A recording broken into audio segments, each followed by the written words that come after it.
All right, guys, we are here with our last installment of CrossFit Games Open Notes. We got 15.5 this week, and it is going to be awesome. Rowing and thrusters. I predicted rowing and thrusters, but I was really hoping for something like 10 minutes for a 2K time trial and then remaining time for a 1 rep max thruster. How awesome would that have been? But this is what we get. 27, 21, 15, 9 of rowing for calories and thrusters. Yeah, it's a good combination if you like to feel like shit. So, the work is set. All we got to do is show up and put it in. So, let's talk about how we can make this thing better. First of all, rowing.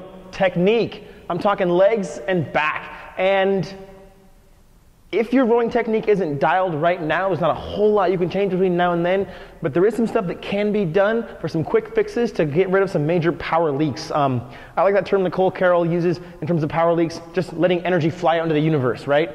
Where are we just letting the system not produce as much power that's going to show up on that monitor in terms of generating calories? So we'll talk about that in a second. Next thing is aerobic warm-up, which we're going to deal with more later, but really getting aerobically primed for this workout. Now, it may not seem aerobic because you're going to be hands on your knees, bent over, gasping for breath, but, I mean, that's an aerobic failure, right? We're going to be relying on anaerobic systems if we don't have the aerobic engine, and certainly if we don't have the aerobic engine turned on. Foot straps. Why I bring this one up is because I've seen a lot of lifters, CrossFitters specifically, get into a workout that involves rowing with lots of transitions, and they get on and the foot strap gets twisted and they can't get it buckled down, and they start getting freaked out and angry and cursing at the person next to them. Let's not let this happen, right? I don't care if you have to have a single person on each side of the rower who's going to make the foot straps nice big arcs for you to slide your lifting shoes under, right? If you've got shoes with Velcro or multiple Velcro straps or who knows what kind of nonsense that you got on your feet, make sure the foot straps do not become a limiter in terms of getting in and getting out. Also, let's say you do have a foot strap problem, right? It's rowing.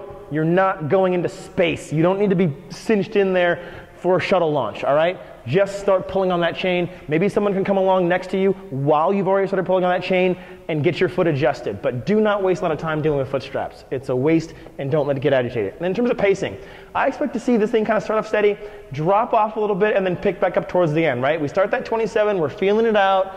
Your rowing pace is often going to be dictated by what you think is going to happen on thrusters.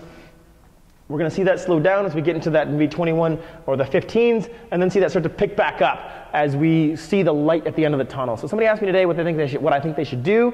I think you should start off, and I got a number, I know his rowing stats, but I said start off at this place that's similar to just over what I think is good for a 2K pace, just over that, and then I want to see you slow down as you start to feel that burn. When you see the light at the end of the tunnel, you're going to start picking that back up, and that's going to be a different place for everybody. In terms of the thrusters, short breaks. Most of us are going to break this up, right? We saw these ladies, amazing ladies, go unbroken, especially the piece Sam Briggs, who I was rooting for, so love to see her take that win home. But short breaks if you're going to break that up. I mean, I'm talking 2 deep breaths and then back on the barbell, attack it. Breathing, right?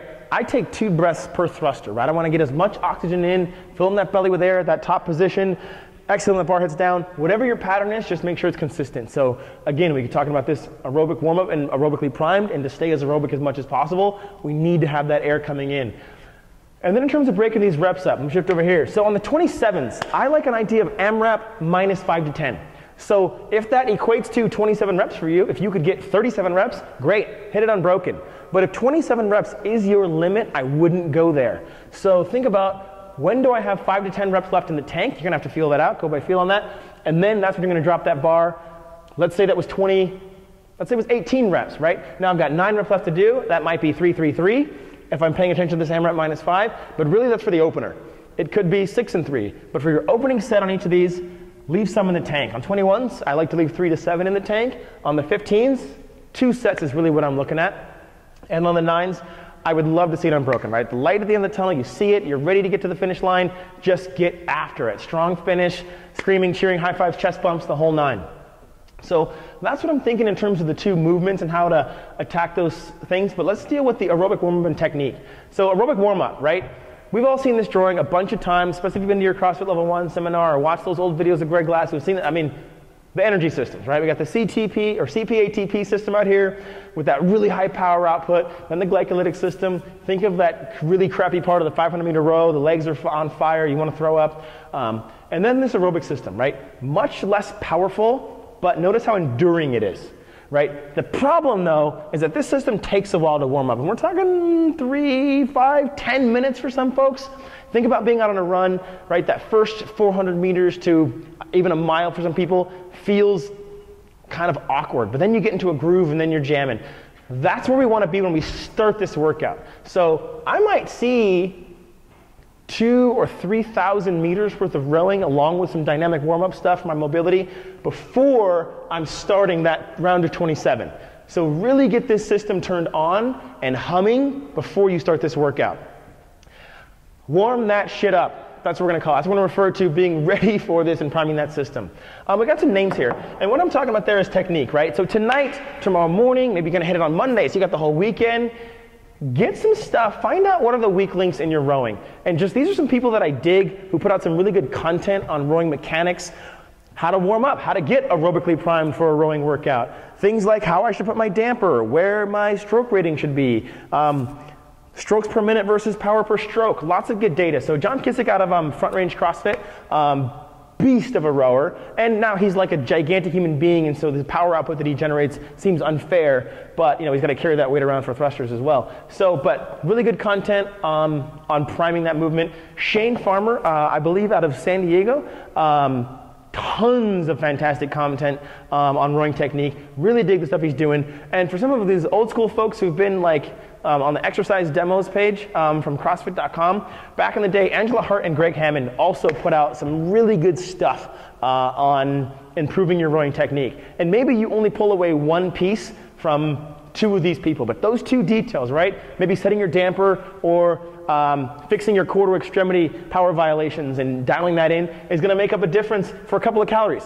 And that couple of calories might leave you a little more or better recovered to hit that barbell a little bit sooner or do a slightly longer set. So I would definitely pick somebody, right? Pick one or two of these folks. Check out a couple of their videos. Most of the information is very cohesive. Like they line up really, really well, but there's some subtle nuances. And maybe something that Farmer says about the first pull resonates with you a little more deeper or a little more deeply than something that Hart says in terms of pacing or damper setting. So to review kind of technique, right? Check out some of these guys to get some really good content on how to refine your technique. You're probably doing something wrong. Fix it. Get aerobically warm that shit up, right? The system takes a little while to turn on.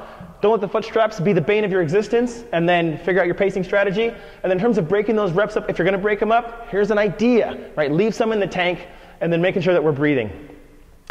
It's gonna be a fun one. I like that it's for time. I really dig these workouts, and there's a really good opportunity for folks who like to repeat stuff and see how they're going to do that. Because now, Camille said it really well. She says, you know what? The first time you do it, you've expanded the margins of your experience. And so the second time you do it, you're going to have a really good idea of what you're capable of. If you're going to do that, I would get as much time in between those two sets as possible, because the faster you hit this the first time and the harder you hit this first time, that delayed onset muscle soreness is going to hit some people really, really hard, right? This is a lot more thrusters than we're used to. A lot of us do Fran. Jackie, right? 45 to 50 reps on the thruster. I mean, we're talking something in the 70s, so it's going to be really exciting to see how people are walking downstairs on Tuesday after their third attempt of 15.5. But have fun with the kids. Thanks for tuning in. I will see you next year.